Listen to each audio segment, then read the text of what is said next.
ఇంతన్నాడు అంతన్నాడే గంగరాజు ముంతమామిడి పండన్నాడే గంగరాజు అని ఎన్నికలకు ముందు ఇంత చేస్తాం అంత చేస్తాం ఇంత చేస్తామని చెప్పేసి ఎన్నికలు అయిపోయిన తర్వాత అధికారం ఇచ్చినాక ఏమీ చేయలేదు.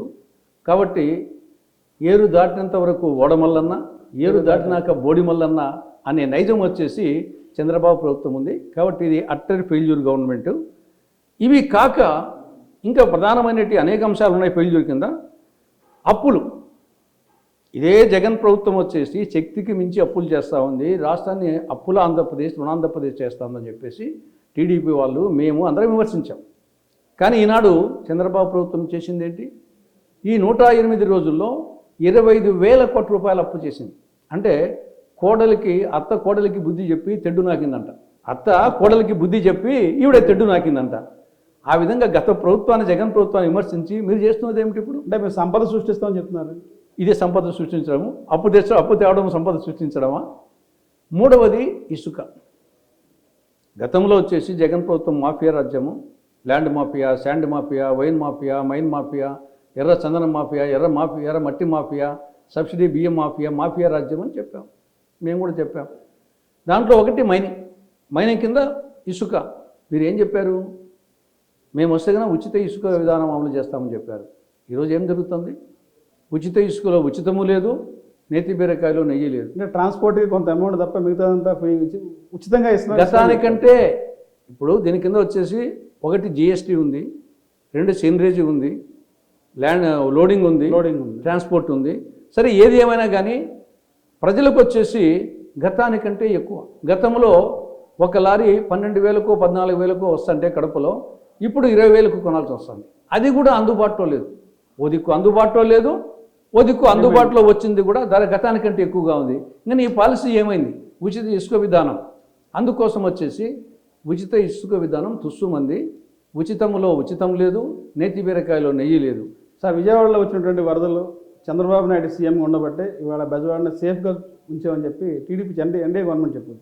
నిజంగా అందులో ఈ వరద ప్రభావం ఉన్న ప్రాంతాల్లో ప్రజలకు సహాయ చర్యలు సక్సెస్ అయిందంటారా?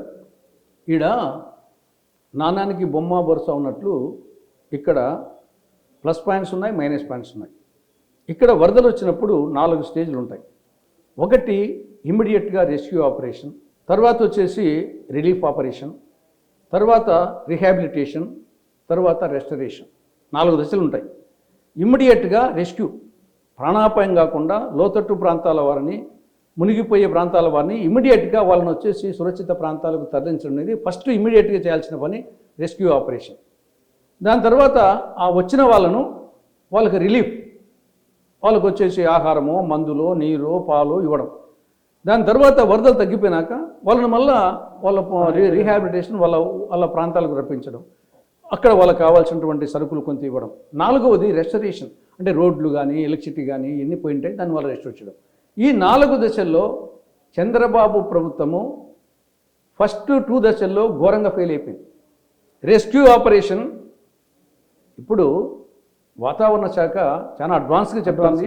కాబట్టి ఇమ్మీడియట్గా వాతావరణ శాఖ వచ్చేసి ఈ యొక్క బుడమేరు పరివాహిక ప్రాంతంలో కానీ వచ్చేసి విపరీతమైన వర్షం వస్తుంది అని పర్యావరణ శాఖ చెప్తా ఉంటే నువ్వు ఇమ్మీడియట్గా లోతట్టు ప్రాంతాల వాళ్ళని సమాచారం ఇచ్చి అని రిలీఫ్ క్యాంప్స్కి కానీ మిట్ట ప్రాంతాలు కానీ తరలించాలా?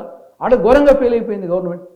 ఫెయిల్ అయిపోయిన కారణంగా ఫస్ట్ ఆపరేషన్ రెస్క్యూ కాడ ఫెయిల్ అయిపోయింది.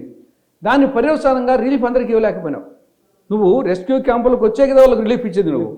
నువ్వు 7 లక్షల మంది ప్రజల్లో 1,40,000 మంది మాత్రమే రిలీఫ్ క్యాంప్స్కి వచ్చారు. మిగతా వాళ్ళు అక్కడనే ఉండిపోయినారు, హోటల్లో ఉండిపోయారు. పర్యవసానంగా నువ్వు వాళ్లకు రిలీఫ్ ఇవ్వగలవు కానీ వీళ్ళకి వచ్చేసి నువ్వు నీళ్లు కానీ బియ్యం అన్నం కానీ ఇవ్వలేని పరిస్థితులు. ఎందుకంటే వాళ్ళు రాలేరు, నువ్వు పోలేవు.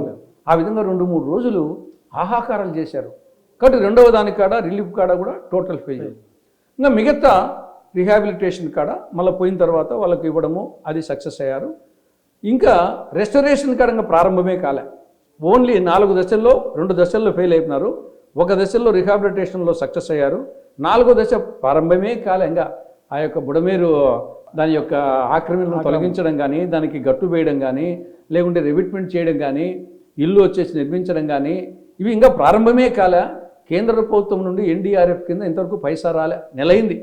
7,600 కోట్ల రూపాయల నష్టం జరిగింది అని ప్రాథమిక నివేదిక పంపించారు. ఇప్పటికే వరద బాధితులకు 400 కోట్లు పంపిణీ చేశామని చెప్పి కూడా సీఎం గారు చెప్పారు. నిజమే, అది దాతలు ఇచ్చింది చేసినావు, కానీ నష్టం ఎంత నువ్వు చెప్పింది 7,600 కోట్ల రూపాయలు.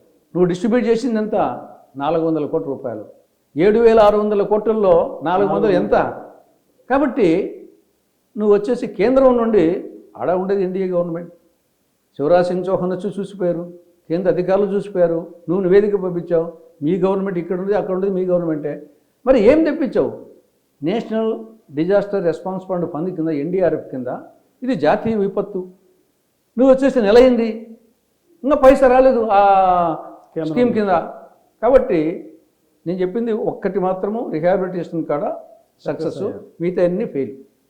సార్, తెలుగు రాష్ట్రాల్లో చాలా హాట్ టాపిక్గా మారింది తిరుమల శ్రీవారి లడ్డు. కల్తీ జరిగింది, జంతు కళేబరాలతో తయారు చేశారనేది కూడా సాక్షాత్తు సీఎం చంద్రబాబు నాయుడు గారే ఆరోపణ చేశారు. దీని మీద కాంగ్రెస్ పార్టీ స్టాండ్ ఏంటి, ఎలా స్పందిస్తారు? ఇప్పుడు చిన్నప్పుడు ఎప్పుడో చదివాను రాజు బంటు కథ. ఏమిటా కథ అంటే, మంచి ఎండాకాలం, రాజుకు వేటంటే ఇష్టం, వేటకు పోయినాడు. వేటంతా ఆడిన తర్వాత మధ్యాహ్నం అయింది, అలసిపోయినాడు, నిద్ర వస్తూ ఉంది. దగ్గరలో ఒక పెద్ద చెట్టు ఉంది, ఆ చెట్టు కింద పోయి రాజు పండుకున్నాడు, నిద్రపోయినాడు. రాజు పక్కనే ఒక బంటు సేవకుడు కూర్చున్నాడు. ఈ లోపల ఒక ఈగ రాజు ముక్కు మీద వాలింది. అయ్యో రాజుకు నిద్రాభంగం కలుగుతుంది అని చెప్పేసి, ఆ బంటుకు రాజు అంటే చాలా ప్రేమ, అయ్యో రాజుకు నిద్రాభంగం కలుగుతుంది అని చెప్పేసి ఆ బంటు ఏం చేశాడు, విచక్షణ జ్ఞానము ఉండేవాడైతే గన ఆ తోలిండేవాడు.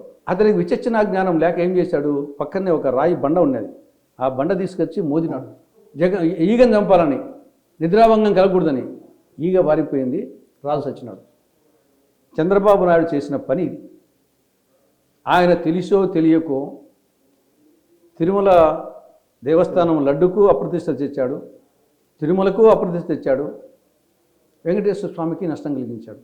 ఇప్పుడు దాన్ని ఎంత కవర్ చేసుకోవాలనుకున్నా కానీ లడ్డు కొనాలంటే, లడ్డు తినాలంటే, లడ్డు పంచాలంటే, ఆ పంచినోళ్ళు తినాలన్నా కానీ నేను మళ్ళీ తింటాలి అనే పరిస్థితికి వచ్చింది. ఎవరన్నా లడ్డు పోయి తీసుకొచ్చి ఇచ్చినా కానీ మనస్ఫూర్తిగా తినే పరిస్థితి, మళ్ళీ తింటాలి అని చెప్పేసి పక్కన పెట్టే పరిస్థితికి తెచ్చాడు. కాబట్టి ఇది చంద్రబాబు నాయుడు తిరుమలకు తెలిసి తెలియక ఇంత అప్రతిష్ట తెచ్చాడు. దానికి తిలాపాపం తలాపిడిగడని అందరూ యాడ్ చేస్తున్నారు. అటు జగన్, ఇటు పవన్ కళ్యాణ్, ఇటు బీజేపీ వాళ్ళు వచ్చేసి సనాతన సాంప్రదాయం అని చెప్పేసి అందరూ కలిసి, ఈ 4 పార్టీ వాళ్ళు టీడీపీ, జనసేన, బీజేపీ, వైకాపా నలుగురే కలిసి తిరుమల ప్రతిష్టను భంగం కలిగించారు.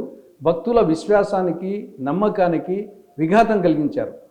ఇప్పుడు ఈవో ఏమంటున్నాడు, చంద్రబాబు నాయుడు నియమించిన ఈవోనే శ్యామలరావు గారు ఏమంటున్నారు, కల్తీ జరిగింది వాస్తవమే, కానీ కల్తీని వాడలేదు, అది వెనక్కి పంపించాము.